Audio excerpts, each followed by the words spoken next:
오늘 저녁에도 말씀 안에서 꼭 한 분도 빠짐없이 보화를 발견하면 캐고 캐어서는 간직하는, 그래서 축복으로 나아가는 모든 성도님들이 되시기를 축원합니다. 야곱이 12 아들들을 불러놓고 유언 겸 축복의 기도를 해줘요. 그리고 유언 겸 축복의 기도를 해주고는 생을 마감하는 그런 성경이 바로 창세기 49장이에요. 예언의 성격을 둔 그와 같은 유언이죠. 일반 사람들과의 유언과는 다릅니다. 하나님의 구속사적인 관점에서 예언을 하고 있고 축복을 빌어주고 있어요. 그런데 안타깝게도 어떤 지파 아들들에게는 이게 축복인지 저주인지 알 수 없을 정도의 축복 기도를 해요. 안타깝잖아요. 그러나 그것도 우리는 달게 받을 수 있어야 돼요. 왜냐하면 자식 잘 못 되라고 그걸 기대하고 바라는 부모가 어디 있겠어요. 그렇죠? 내용은 그렇다 하더라도 그 말씀을 듣고는 깨닫고 근신해서 돌이키면 되는 거죠. 그죠? 그래서 아주 특이한 유언과 특이한 죽음의 모습을 오늘 보게 됩니다. 그래서 이제 모든 예언을 마쳐요. 오늘 읽었던 본문은 그 다음 부분을 이야기하고 있죠. 자, 오늘 몇 절부터 읽었나요? 28절부터 읽었어요.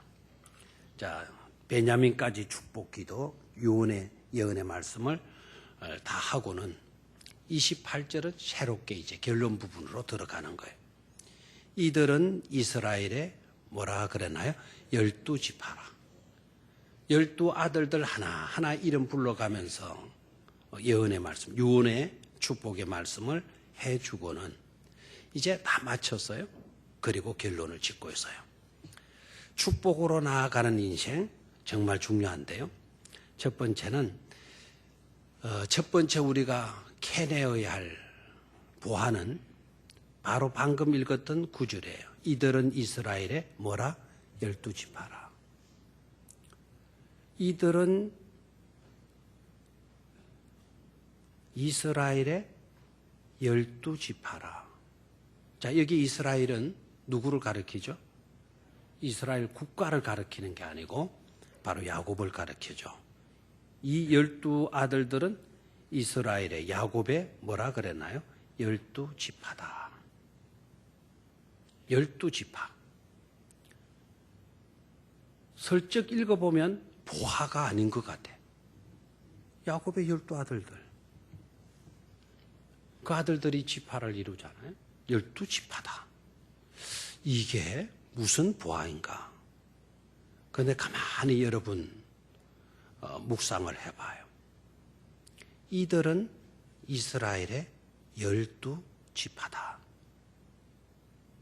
굉장하죠.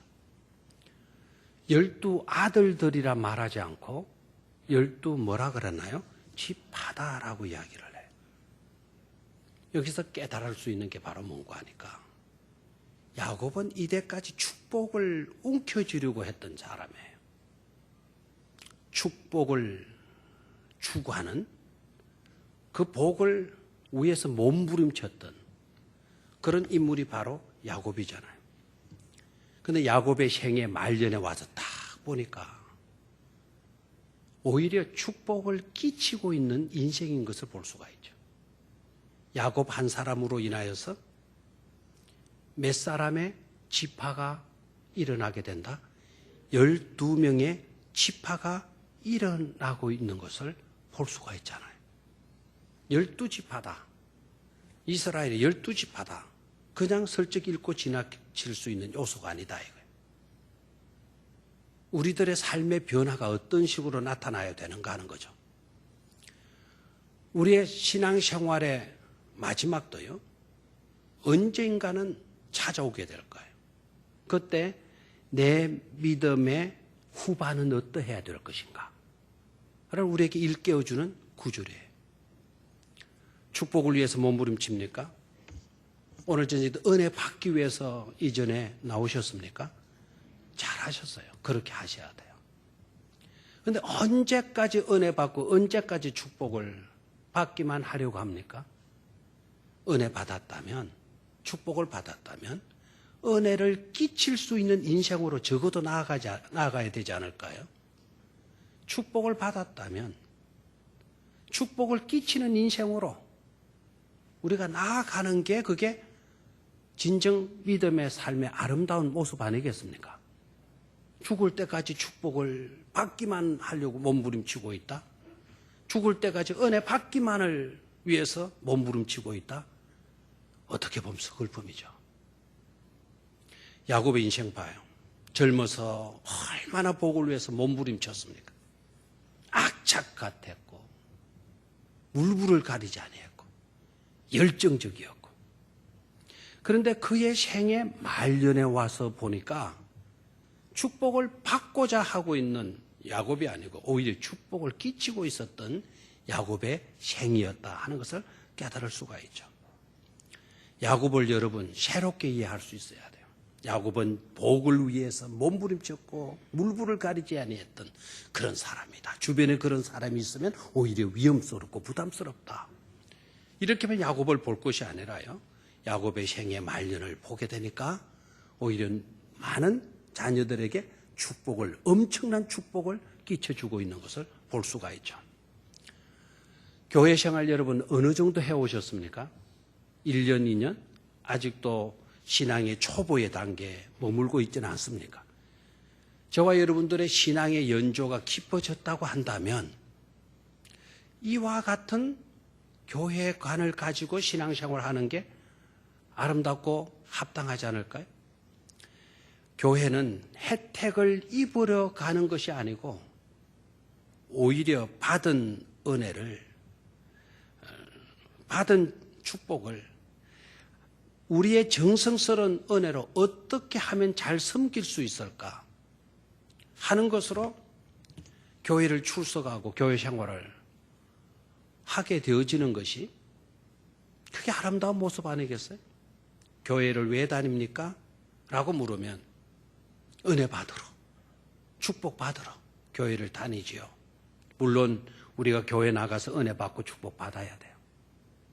기름이 떨어지면 아무리 고급 차라도 쓸 수밖에 없잖아요. 기름 보충해야 돼요.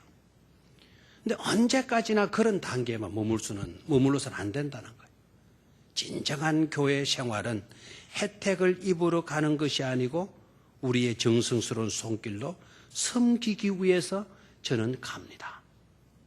내가 받은 은혜, 내가 받은 축복을 그것을 가지고 어떻게 살 것인가, 거기에 대한 해답을 찾기 위해서 주님의 전으로 저는 나아갑니다. 이런 고백이 일어난다면 성숙한 그리스도인의 삶이 되어질 줄로 믿습니다.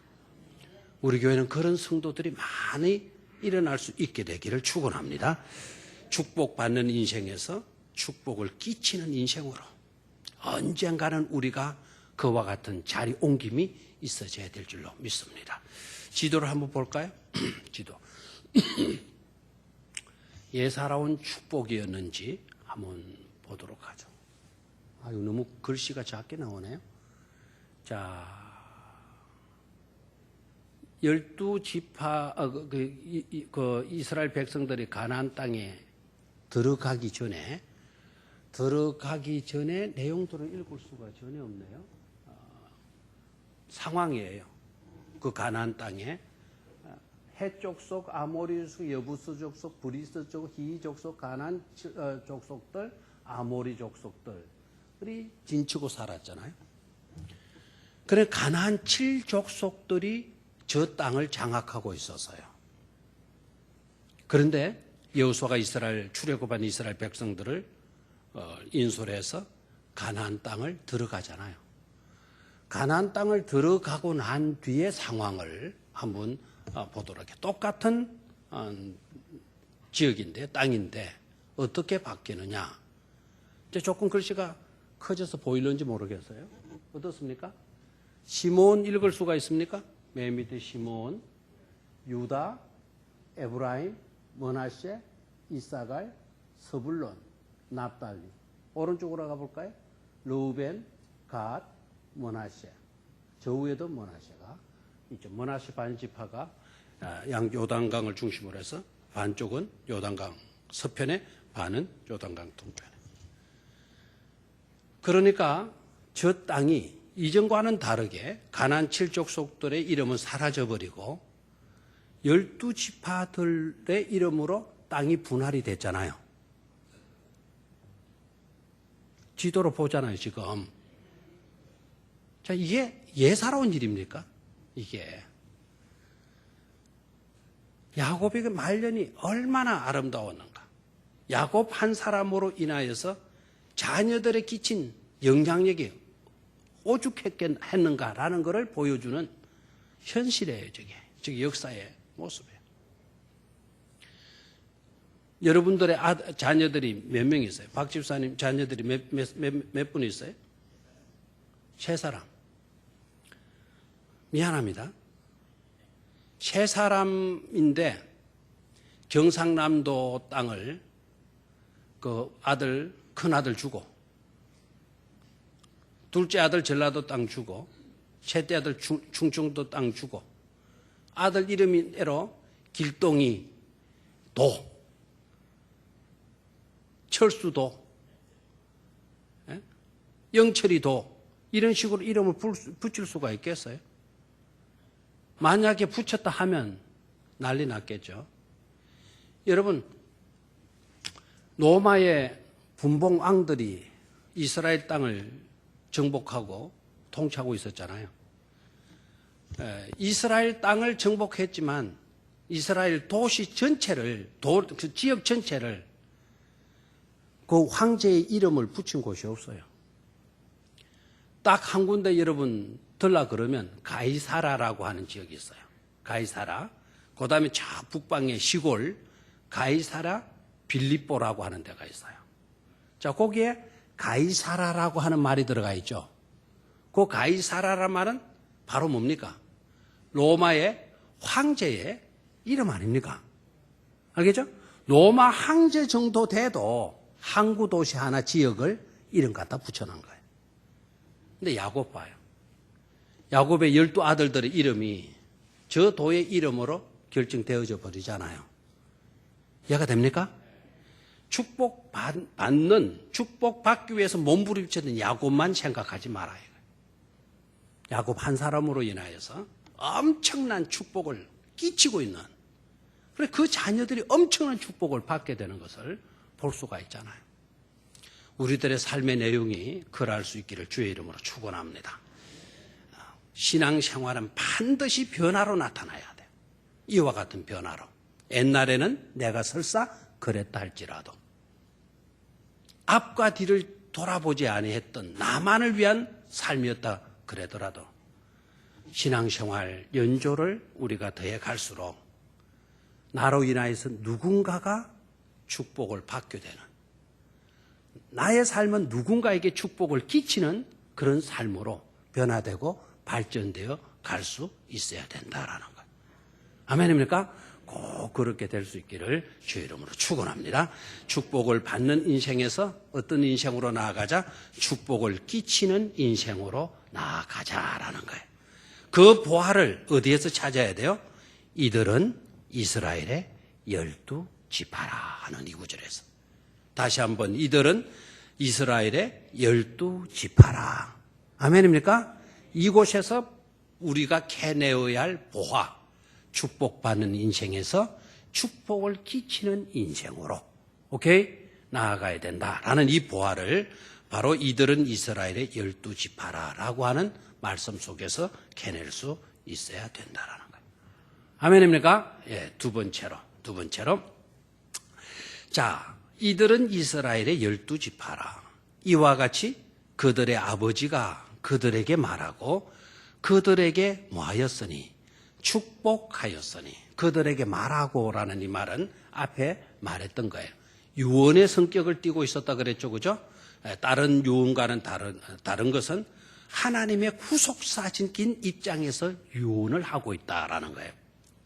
28절에 그들에게 말하고 그들에게 유언하고라고 하는 말인데, 유언이라는 말을 쓰지 않고 그냥 말하고라고 표현을 했어요. 아버지가 그들에게 유언하고 그들에게 뭐 하였으니? 축복하였으니. 그러니까 그 유언 속에 또 뭐가 들어있는 거죠? 축복이 들어있는 거예요. 아버지가 아들들을 향한 축복을 담고 있는 것이죠. 축복의 마음, 축복이 그 속에 들어가 있는 겁니다. 그들에게 축복하였으니 곧 그들 각 사람의 분량대로 마였더라. 축복하였더라 라는 거예요. 자, 각 사람의 분량대로 마였더라. 축복하였더라. 여기에서 또 우리가 두 번째 캐내야 될 보화가 있어요. 각 사람의 뭐대로 축복하였더라? 분량대로 축복하였더라. 그렇다면 중요한 게 바로 뭡니까? 축복이 어느 만큼이냐가 중요한 게 아니고 축복을 받을 만한 그릇이 어느 정도냐, 이게 중요하잖아요. 이해가 되죠? 뭐대로 축복했습니까? 분량대로 축복했다. 각 사람의 분량대로 축복했다. 그 분량대로, 그 분량이나 양을 잴 수 있는, 측량할 수 있는 그런 기구 아닙니까? 그러니까 축복을 담을 수 있는 그런 만큼 뭐하였다? 축복하였더라. 아멘입니까? 왜 어떤 아들에게는 많이 축복해주고 어떤 아들에게는 축복인지 아닌지 구분이 안 될 정도의 축복을 해주고, 이유가 뭐냐, 이유가 뭐냐? 아버지의 결함 때문이냐? 아버지의 어떤 인격 결함 때문이냐? 아버지의 어떤 차별의식 때문에 그런 거냐? 여러분, 부모들도 사람인지라 어느 아들이 더 좋고 어느 아들이 덜 좋고 할 수는 있겠죠, 그죠? 여러분 경험으로 대답해 봐요. 그래요, 안 그래요? 그렇습니까? 그럼 여러분 인격에 문제가 있네요. 어떻게 차별합니까? 그러면서도 꼭 이 말씀 하죠. 10손가락 깨물어서 안 아픈 손가락 있다 없다? 없다. 그 말은 그 자식에 대한 사랑과 관심이 있다라는 거 아닙니까? 그렇죠? 어느 손가락은 깨무르는데 덜 아프고 어느 손가락은 깨물면 더 아프고 그런 손가락이 있어요? 없어요. 없어요. 부모는 자식들이 다 잘 되기를 바라는 그런 마음이에요. 그런데 축복의 분량대로, 각 사람의 분량대로 뭐 했다? 축복했다. 이 그냥 읽고 지나갈 부분이 아니에요. 각 사람의 분량대로 축복했다. 마음껏 축복해 줘야 되는 것 같은데, 아버지가, 그죠? 그래, 기도할 때, 우리도 그렇게 기도하잖아요. 하나님, 우리에게 복을 주시되, 적당하게 주지 마시고, 뭡니까? 흘러 넘치도록 주시옵소서, 뭐 그래. 그래야 막 아멘 소리가 크게 나오고 그러잖아요. 분량 따라 복을 받게 해 주십시오. 라고 하면 별로 아멘 소리가 나와요. 흘러 넘치도록 부어 주시옵소서 하면 아멘 하고 나와요. 양 남에게 복을 빌어준다면 마음껏 빌어주고 그래야 되지 않겠어요? 차고도 넘치도록 복을 빌어줘야 되지 않겠어요? 근데 이 아버지가 죽어가면서 다른 사람도 아니고 자기 12 아들들 축복해 주는데 왜 마음껏 흘러 넘치도록 차고도 넘치도록 그렇게 복 빌어주지 않고 분량대로 축복하고 있느냐 이거예요. 분량대로. 여기서 우리 과제가 있어요. 많은 축복을 받으려고 하면 축복하는 자의 문제성을 찾으면 안 돼요. 내 그릇이 크면 나에게 오는 축복도 클까요, 적을까요? 크죠. 분량만큼, 내 축복의 그런 만큼 복을 빌어주었으니까. 복 빌어주는 아버지를 욕하면 안 된다 이거예요. 내가 어떤 그릇을 가지고 있는가. 큰 그릇인가 작은 그릇인가. 내 그릇이 문제다. 내 그릇이 문제다. 그래서 이 구절 속에서는 우리가 깨달아야 될 것이 바로 뭔가 하니까 축복의 그릇을 키워가는 거예요. 축복의 분량을, 축복의 영역을 넓혀가는 거예요.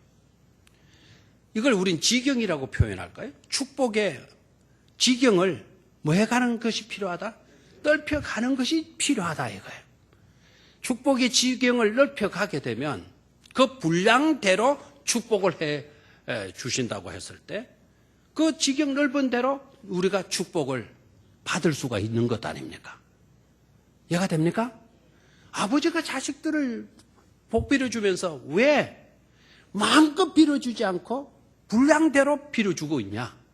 아버지 인격에 문제가 있는 것 아니냐? 아버지 편협적인 그와 같은 생각이 문제가 아니냐? 우리는 그렇게 탓할 필요가 없어. 자식들의 그릇이 중요하다. 내가 예비해 놓은 나의 영역, 나의 지경의 한계가 중요하다. 이것을 생각해야 돼요. 그래서 앞에 내용으로 들어가서 보면 르우벤 같은 사람은 어떤 사람이죠? 르우벤. 야곱의 뭡니까? 장자잖아요. 장자.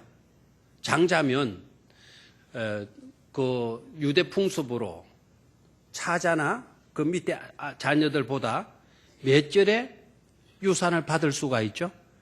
갑절의 유산을 받을 수가 있잖아요. 그런데 르우벤이 갑절의 유산을 받습니까? 르우벤이요, 근친상간의 죄를 짓고 말아요. 아버지의 침상을 더럽혔다 그래서. 그릇은 장자라고 하는 그와 같은 특권을 갖고 있어요. 남들보다 2배를 받을 수가 있어요. 적어도 유산의 문제에서. 근데 르우벤이 그와 같은 2배의 유산을 받을 수 있는, 축복을 받을 수 있는 그릇이 되었느냐? 그릇이 되지 못했다 이거예요. 이사갈, 그 이사갈이라고 하는 지파가 나오는데, 아까 그 화면, 그 지파 나온 그걸 한번, 지도를 한번 다시 비춰주죠. 이사갈을 그런 어떤 아들인가 하니까 야곱의 몸종에게서 태어난 아들이에요. 첩에게서 태어났다 이 말이에요. 첩에게서. 몸종, 그것도 몸쪽에서 태어나요. 몸종에서. 그럼 그의 신분은 좀 열악하잖아요. 그렇죠? 그런데 이 이사갈은요, 자기의 그 형편을 알아요. 자기 신분을 알아요. 그래서 늘 겸손하게 살아요. 얼마나 겸손한지. 그리고 굳은 일은 자기가 자처를 해요. 자처. 자원해서 헌신하는 일을 해요.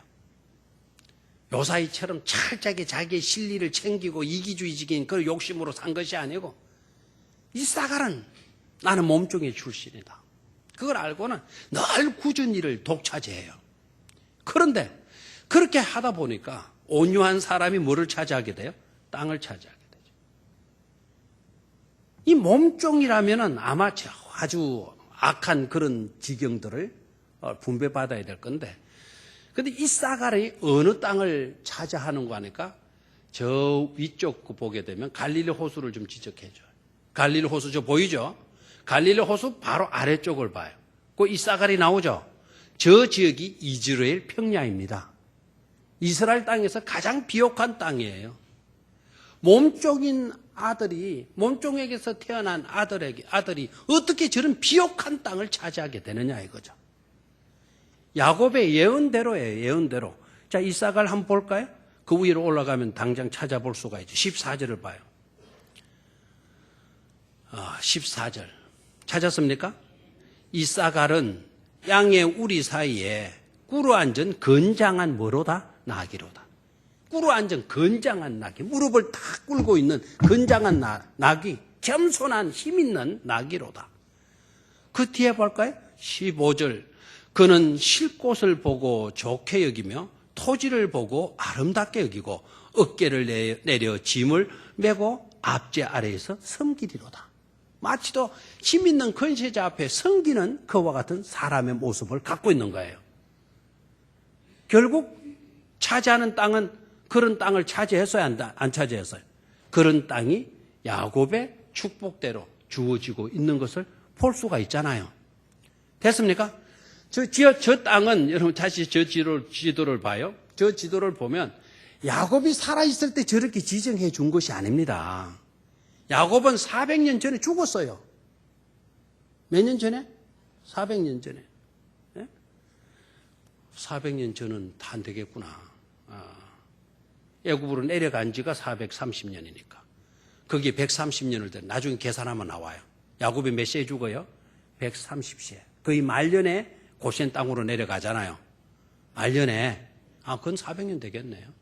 그리고 요셉이 죽고 요셉을 모르던 사람이 세워지고 그리고 압제가 들어가고 그리고 나중에 모세가 이스라엘 백성들을 이끌고 나오잖아요. 약 400년 됩니다. 400년. 400년 뒤에 저렇게 지어진 거예요. 그래 야곱이 살아있을 때 400년 전에 축복기도 유언의 축복기도를 해 주었는데 400년 뒤에 딱 보니까 그대로 돼 있어요? 안 돼 있어요? 놀랍죠. 놀랍죠. 결국 이사갈 같은 사람은 어떻게 저런 좋은 땅을 차지할 수 있었나? 분량이 컸다 이거예요. 분량이 컸다. 그릇이 컸다 이 말이에요. 그릇이 컸다. 그릇이 정말 작았던 사람이 누구였을까요? 사실 따져보게 되면 요셉이에요. 요셉. 요셉의 지경이 여러분 넓은 것 같아요? 요셉의 행동 하나하나는 제약을 받아서 어릴 때부터 열 형님들로부터 얼마나 제재를 받았나요? 이해가 안 돼요? 제재를 받죠. 그리고 팔려가잖아요. 노예로 팔려가잖아요. 노예로. 그럼 뭔가 좀 풀린다 싶었더니 이제는 모함에 휩싸여가지고 어디로 들어가 버려요? 감옥 생활을 하잖아요. 그것도. 그런데 야곱의 축복 기도를 봐요. 요셉은 우물 샘 곁에 가지라. 그 가지가 뭐를 넘었도다? 담을 넘었도다. 그의 출생의 모든 것들을 보면 굉장히 그 지경이 좁았어요. 마음대로 행동도 못할 그와 같은 형편에 놓여 있었어요. 그런데 그의 분량, 지경을 넓혔잖아요. 지경을 넓혀놓으니까 담을 넘는 가지가 되잖아요. 수많은 자들에게 선한 영향력을 끼치는 위대한 지도자가 되는 것을 볼 수가 있지 않습니까? 두 번째 우리가 캐내야 할 그릇이 보화가 뭐냐? 축복의 그릇의 크기를 넓혀가는 것. 우리의 지경을 확대해 나가는 삶을 살 수 있어야 된다라는 것입니다. 어떻게 하면 우리의 지경을 넓힐 수가 있습니까? 디모데 전서로 가요. 디모데 전서. 디모데 전서.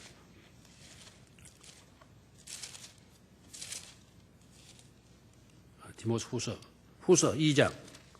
디모데 후서 2장.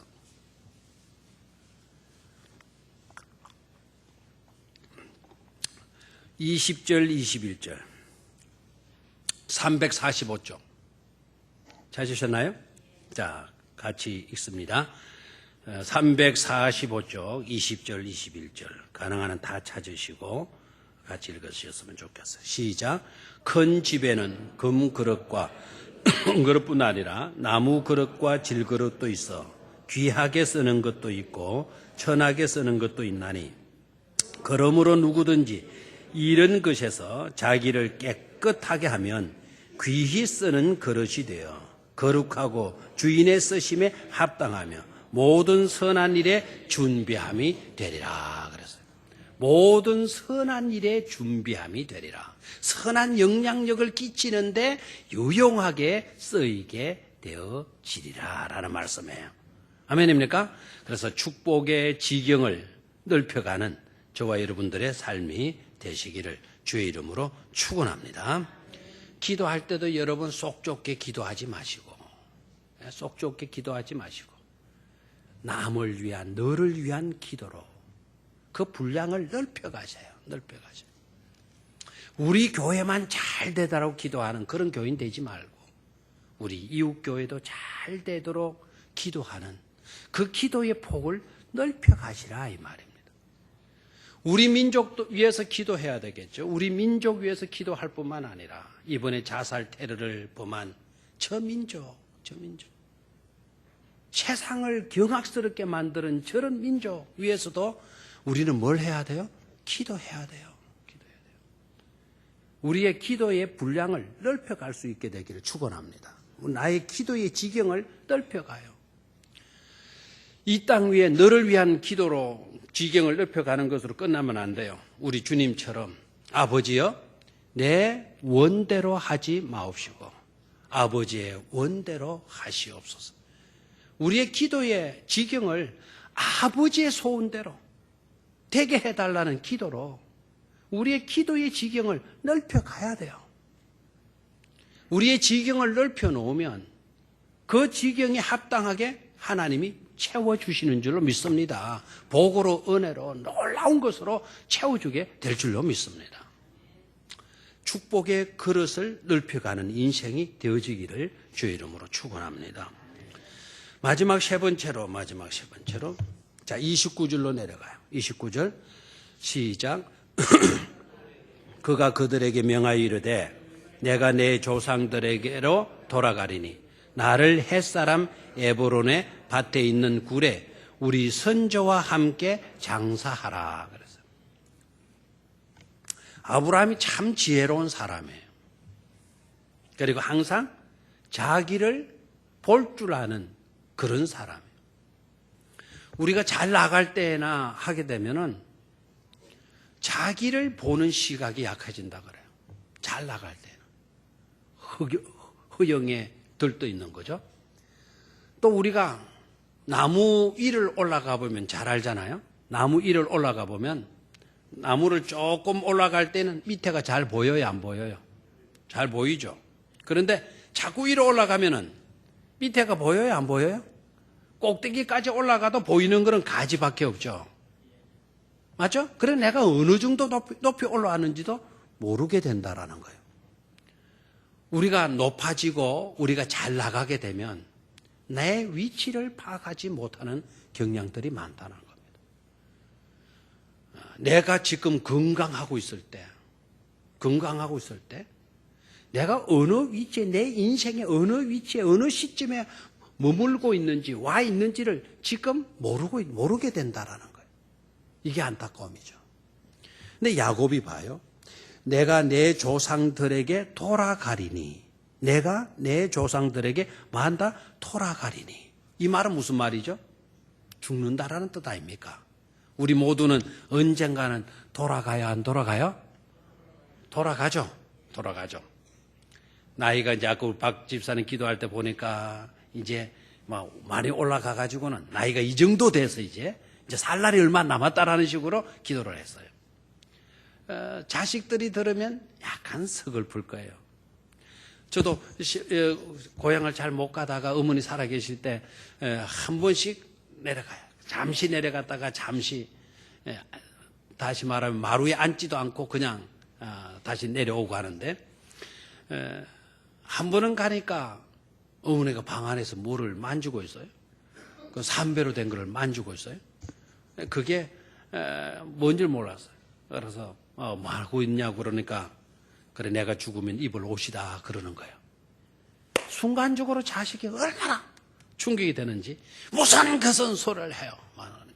어머니 돌아가시면 입혀줄 뭐 수요 없어가지고 그러세요. 막 그냥 그랬더니 그게 불효의 말이었어.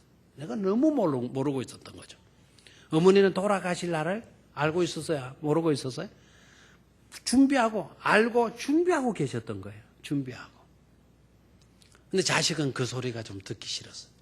왜 돌아가셔야 하느냐? 왜 그런 생각을 하시느냐?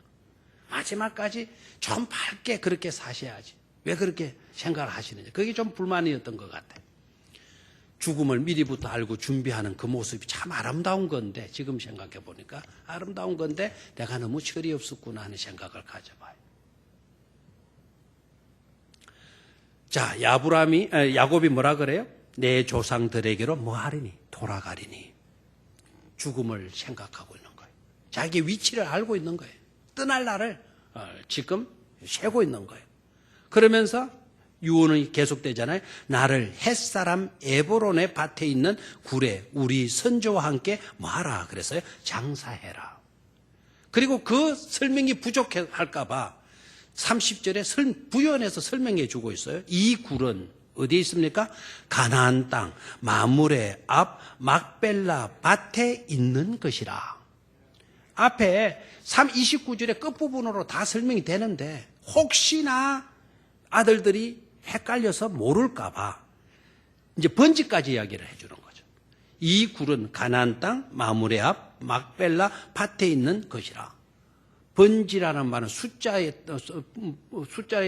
숫자로 말하는 땅인데 우리도 지금 바뀌었잖아요. 우리 교회 위치가 서동 260-2번지였는데 명령성길 뭐 이렇게 나오더라고요. 저는 두 번째 거는 안 내오라고 마음을 먹었기 때문에 명령성길 그건 절대로 못 쓸 것 같아요. 서동 260-2번지 이걸로 딱 통할 것 같아요. 가나안 땅 마므레 앞 막벨라 밭에 있는 것이라 아브라함이 햇사람 에브론에게서 밭과 함께 사서 그의 매장지로 삼았으므로. 할아버지가 자신의 매장지로 삼았으므로. 아브라함과 할아버지와 그의 아내 사레가 거기 장사되었고 우리 아버지와 그의 아내 리브가도 우리 어머니 리브가도 거기 뭐 되었으므로 장사되었으며 나도 내 아를 그곳에 마였노라. 장사하였노라. 32절 이 밭과 거기 있는 굴은 햇사람에게서 산 것이니라. 그러니까 이 땅에 대해서는 불만을 가질 사람 아무도 없다. 33절 야곱이 아들에게 명하기를 마치고 그랬어요. 뭐를 알고 있나? 정확하게 죽음을 정확하게 알고 있죠. 자, 저를 봐요. 여기에서 우리가 또 세 번째 캐내어야 할 보화가 들어있는 것을 볼 수가 있어요. 지난번에도 말씀을 드렸죠. 앞부분의 내용을 우리가 말씀하면서 야곱은 어떤 생각을 갖고 있습니까? 죽어서라도 나는 어느 땅에 묻혀야 된다. 죽어서라도 이 고센 땅이 아무리 살기 좋은 땅이라 하더라도 이곳은 하나님의 선택받은 땅이 아니다. 한 줌의 흙으로 돌아가는 나의 처지가 되었다 하더라도 한 줌의 흙으로 돌아간다 하더라도 내가 돌아가야 할 땅은 어디다? 바로 약속이 있는 그 땅이다라는 거예요. 아멘입니까? 지난번에 여러분 요셉의 아들들 있었잖아요. 요셉의